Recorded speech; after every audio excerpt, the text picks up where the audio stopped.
This week, a significant development unfolded in a long-running saga of crime and punishment.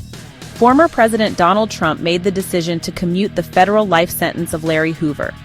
Hoover, a name synonymous with one of Chicago's most notorious street gangs, has been incarcerated for decades.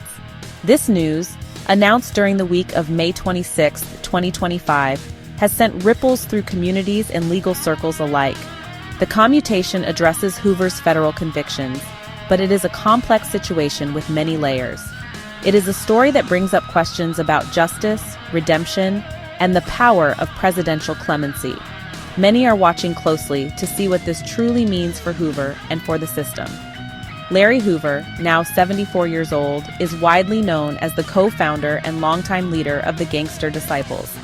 This Chicago-based gang grew to become one of the largest and most powerful criminal organizations in the United States. Under Hoover's leadership, the gang was involved in extensive criminal activities. His influence, even from behind bars, was a subject of much concern for law enforcement for many years. He has spent a significant portion of his life incarcerated, becoming a near-mythical figure in certain circles. Understanding who he is involves looking back at a complicated and often violent history that has left a lasting mark on many lives and communities. Hoover was serving 6 federal life sentences. These were handed down after a 1997 conviction on serious charges. The federal government successfully prosecuted him for conspiracy, extortion, and money laundering. Crucially, he was also convicted for continuing to run the criminal enterprise of the Gangster Disciples from within the state prison system, where he was already serving time for murder. This 1997 conviction aimed to dismantle his control and ensure he remained imprisoned for the rest of his natural life. The federal case was a landmark effort to target the leadership of major street gangs. His ability to lead from prison was a key factor in the severity of his federal sentence. The commutation of these federal sentences by former President Trump is a powerful act. Presidential clemency can take the form of a pardon, which forgives a crime, or a commutation, which reduces a sentence. In Hoover's case, it is a commutation. This means the punishment is lessened, but the conviction itself is not erased. This decision has immediately sparked a wide range of reactions. For Hoover's family and supporters, it is a moment of hope and a testament to their long advocacy. For others, it raises concerns and questions about the message it sends, given Hoover's extensive criminal history and the impact of his gang's activities. Trump also granted other clemencies this week, including for reality TV couple Todd and Julie Chrisley. Larry Hoover's journey into a life of crime began in his youth on the streets of Chicago. He co-founded the gang known as the Gangster Disciples in the late 1960s. Under his strategic and often ruthless leadership, the organization expanded its reach and influence significantly. The Gangster Disciples became deeply entrenched in many Chicago neighborhoods, controlling territory and various illicit operations. Hoover was often referred to as King Larry, a title that reflected his authority and the fear he instilled. His ability to organize and command made the Gangster Disciples a formidable force, not just in Chicago, but with branches in other states as well, creating a criminal empire. The primary business of the Gangster Disciples, particularly from the 1970s onwards, was drug trafficking. They were involved in the large-scale distribution of cocaine, heroin, and other narcotics. This brought immense profits to the gang, but also fueled violence and addiction in the communities where they operated. The gang's activities extended beyond drugs to include extortion, robbery, and various forms of violence to maintain control and eliminate rivals. The era saw intense gang wars and a rise in crime rates, with many innocent lives caught in the crossfire. Hoover's organization was a major contributor to the narcotics trade that plagued many urban areas. Even before his major federal conviction, Larry Hoover was already serving a lengthy state prison sentence. In 1973, he was convicted for ordering the murder of William Pookie Young, a 19-year-old drug dealer. For this crime, Hoover was sentenced to 150 to 200 years in Illinois State Prison. This murder was a stark example of the violence used by Hoover and his gang to enforce their rules and eliminate perceived threats. Despite being incarcerated for this murder, Evidence later showed that Hoover continued to manage the gangster disciples' extensive criminal operations from behind prison walls, a feat that astonished law enforcement for years. The impact of Hoover's criminal enterprise on Chicago and other affected areas was devastating and long-lasting. Communities lived in fear, and generations were affected by the violence and drug trade. Law enforcement agencies spent decades and vast resources attempting to dismantle the gangster disciples and bring its leaders to justice. The 1997 federal indictment and subsequent conviction were seen as a major victory in this fight. It was believed that by securing multiple life sentences in a federal supermax prison, Hoover's ability to influence the outside world would finally be neutralized, breaking his iron grip on the gang.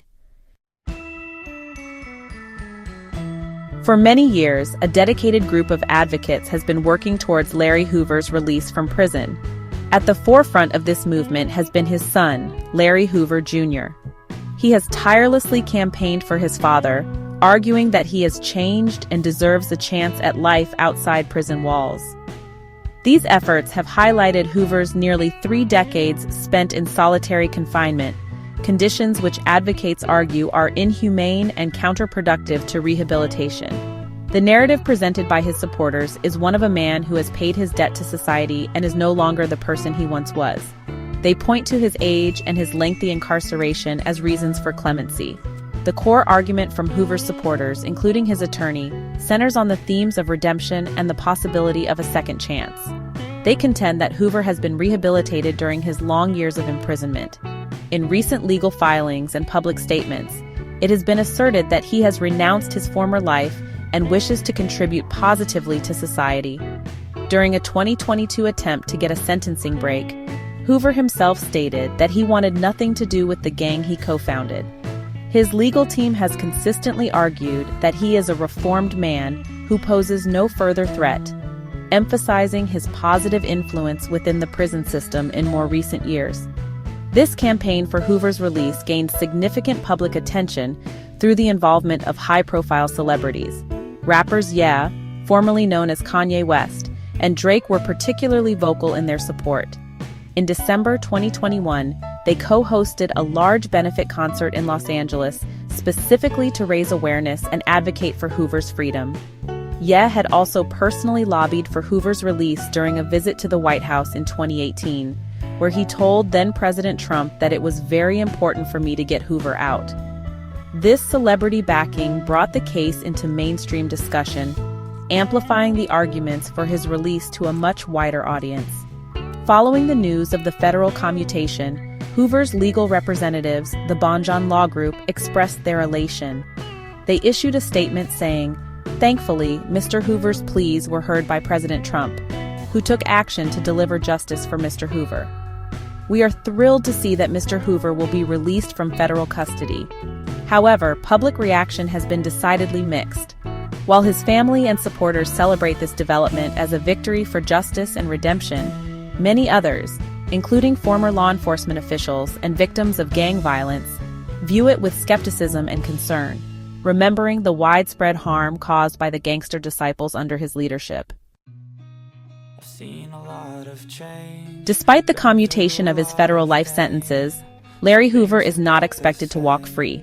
This is a crucial point to understand.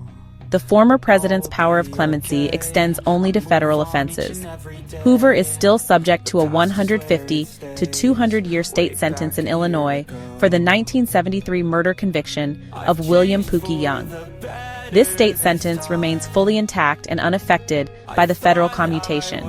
Therefore, the immediate practical effect of Trump's decision is not Hoover's release from prison, but rather a change in the terms of his federal confinement, which were running concurrently with his state obligations.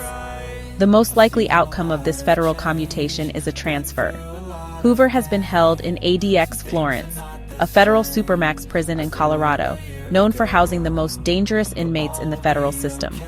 With his federal sentences commuted, he will likely be transferred to the custody of the Illinois Department of Corrections to continue serving his state sentence.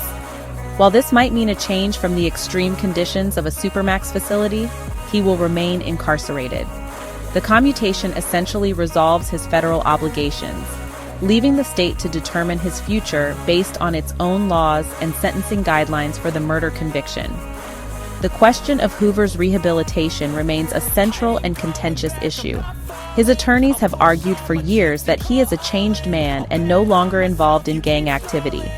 Hoover himself stated in 2022, during an unsuccessful bid for a sentencing reduction under the First Step Act, that he is no longer the man I was.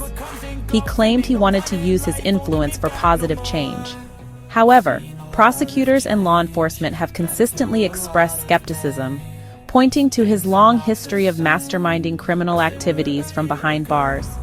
Whether his claims of transformation are genuine is a matter of ongoing debate and deeply held differing opinions.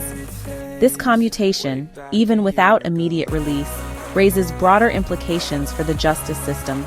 It highlights the significant power of presidential clemency and the impact of sustained advocacy efforts, even for individuals with notorious pasts. It also fuels the ongoing discussion about rehabilitation, lengthy sentences, and the possibility of redemption for aging inmates. While Larry Hoover's story is unique in many ways, the questions it brings to the forefront are relevant to many other cases within the criminal justice system. His future will continue to unfold within the confines of an Illinois state prison, but the narrative surrounding his decades-long incarceration has undeniably taken a new turn.